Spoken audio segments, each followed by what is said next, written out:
midi. Salut les gars, avant de commencer la vidéo, je voulais vous informer que le dernier pronostic publié sur la chaîne est passé avec Chelsea qui a gagné 3-0.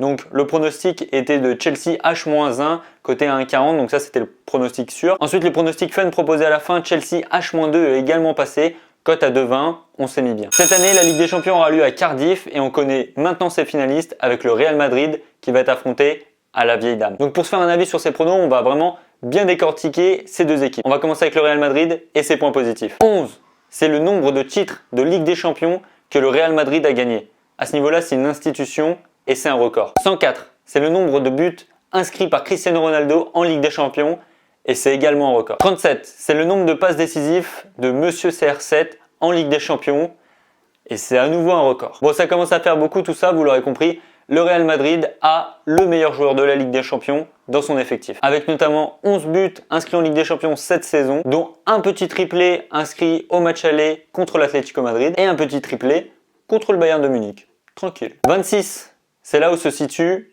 la dernière lettre de l'alphabet avec le Z de Zidane. Non, vraiment le gars, tout lui réussit.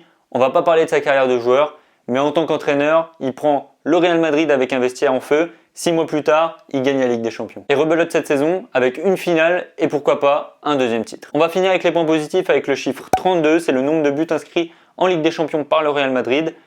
C'est très fort. On passe au point négatif et moi je suis superstitieux. Je sais je suis relou mais depuis 1990, pas une équipe a gagné 2 fois la Ligue des Champions d'affilée. La Liga, le Real Madrid doit encore se battre pour gagner ce titre de championnat. Ils sont pour l'instant égalité avec le FC Barcelone. Bon, ils ont un match de retard, mais il va pas falloir qu'ils se déconcentrent s'ils veulent être champions de Liga et ça va coûter de l'énergie. 17, c'est le nombre de buts pris par le Real Madrid cette saison en Ligue des Champions. Bon, ok, ils ont une attaque de feu, mais côté défensif, les gars, faut quand même faire le taf. Pour info, ils ont également pris 39 buts en championnat. Allez, maintenant, on passe à la Juve avec les points positifs. 3, c'est le nombre de buts pris par la vieille dame cette saison en Ligue des Champions. Donc pour information, ils en ont pris également que 23 en championnat. Donc les Italiens, ils maîtrisent bien le catenaccio. Et je suis beaucoup trop jeune pour connaître ce mot-là.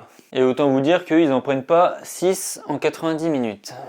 7, c'est le nombre de points qu'a d'avance la Juventus en championnat sur l'AS Roma. Et devinez qui affronte la Juve ce week-end en championnat? L'AS Roma. Donc clairement, si ce week-end ils gagnent leur match contre l'AS Roma, ils seront champions d'Italie et ils pourront tranquillement faire tourner leur effectif pour reposer leurs joueurs pour cette belle finale à Cardiff. Et on va passer maintenant à leurs points faibles. 6, c'est le nombre de finales perdues par la Juventus en Ligue des Champions. C'est le record de la compétition et là les gars, va vraiment falloir aller chez le marabout. 1996, c'est leur dernière victoire en Ligue des Champions.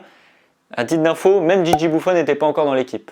C'est pour vous dire. Bon voilà les gars, c'est tout pour cette analyse. À vous de faire un choix dans toutes ces infos et je vais quand même vous donner mon avis. Donc pour ma part, je vais aller contre les tendances des bookmakers en pronostiquant la victoire en Ligue des Champions de la Juventus côté à 1,92. Vous voulez une dernière info? 2015, la Juventus élimine le Real Madrid en demi-finale de Ligue des Champions. Bon, ce qui me fait hésiter, c'est la forme de Cristiano Ronaldo, mais également le Real Madrid avec toute son expérience, les 11 titres face aux 6 défaites en finale de la Juventus. Et ce qui m'a fait prendre ce choix, c'est vraiment la solidité de la Juve face aux faiblesses défensives du Real Madrid. Et puis les gars, vous lui devez bien au moins ça à Gigi Buffon. Le gars, il aura tout gagné, il ira en retraite tranquille et on lui dira chapeau l'artiste. Voilà, c'est la fin de cette vidéo, j'espère qu'elle vous aura plu.